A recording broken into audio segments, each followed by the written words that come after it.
வெளிநாட்டுல அதிக கஷ்டமான வேலைகள்லாம் பார்த்துட்டு இருப்பாங்க. ஆனா, தன்னோட அம்மா, அப்பா, மனைவி, மக்கள் கிட்ட நான் நல்லா இருக்கேன். என்னோட வேலை ரொம்ப ஈஸியான வேலை தான். உட்கார்ந்து பார்க்குற வேலை தான் அப்படின்னு சொல்லிட்டு பொய் சொல்லுவாங்க. அதே மாதிரி சாப்பிட்டியான்னு மனைவியோ, அம்மா, அப்பாவோ கேட்கும்போது சாப்பிடாம இருந்தாலும் நான் சாப்பிட்டேன்னு தான் பொய் சொல்லுவாங்க. ஏன்னா, நம்ம கஷ்டம் நம்மளோட போகட்டும். நம்மளோட மனைவி மக்கள நம்ம கஷ்டத்த சொல்லி சிரமப்படுத்த வேண்டாம் அப்படின்ற நோக்கத்துக்காக மறைச்சு வாழ்றவங்க எத்தனையோ பேர். 2 வருஷத்துல வெளிநாட்டுல இருந்து முடிச்சுட்டு போயிரலாம்.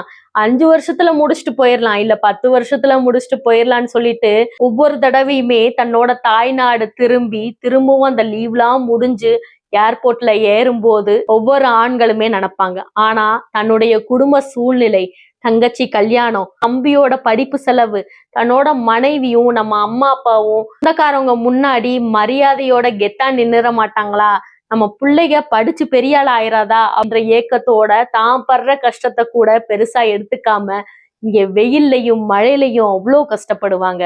தன்னை சார்ந்தவங்க கஷ்டப்படக்கூடாது அப்படின்ற காரணத்துக்காக தான் கஷ்டப்பட்டுட்டு பணத்தை அனுப்பி இவங்க சந்தோஷமா இருந்தா போதும்னு தன்னுடைய முழு வாழ்க்கையும் அர்ப்பணிச்சுக்கிட்டு இருக்காங்க இந்த வெளிநாட்டுல வேலை பார்க்குற ஆண்கள். வருஷத்துல அவங்க வேலை பார்க்கக்கூடிய 11 மாசமும் கடன் போயிருன்னே வச்சுக்கோங்க.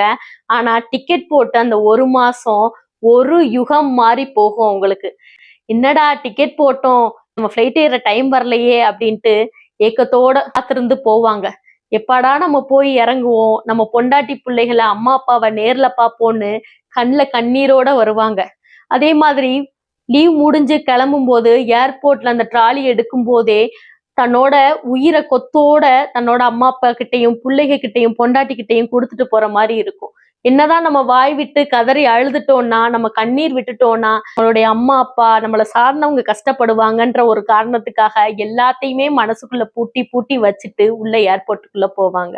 எல்லாத்துக்குமே ஃபிளைட்ல போகணும் அப்படிங்கிறது பெரிய ஆசையா இருக்கும். வெளிநாட்டுல வேலை பார்க்கக்கூடிய ஆண்கள் விமானம் ஏறும்போது அவங்க மனசுல ஒரு துளி கூட சந்தோஷம் இருக்காது. இன்னும் சில பேரு தான் பார்க்கக்கூடிய வேலையே என்ன வேலைன்னு சொல்லாம மறப்பாங்க. ஏன்னா அவ்வளோ கஷ்டமான வேலைகள் பார்ப்பாங்க. அதை சொன்னா நம்ம சம்பந்தப்பட்டவங்க கஷ்டப்படுவாங்க. நம்ம எதுக்கு சொல்லிக்கிட்டு நல்ல வேலையாவே சொல்லுவோன்ட்டு போய் சொல்லுவாங்க. இதெல்லாம் உண்மைன்னு நினைச்சீங்கன்னா இந்த வீடியோக்கு ஒரு லைக் பண்ணிட்டு இந்த வீடியோக்கு கீழே ட்ரூன்னு கமெண்ட் பண்ணுங்க. நன்றி.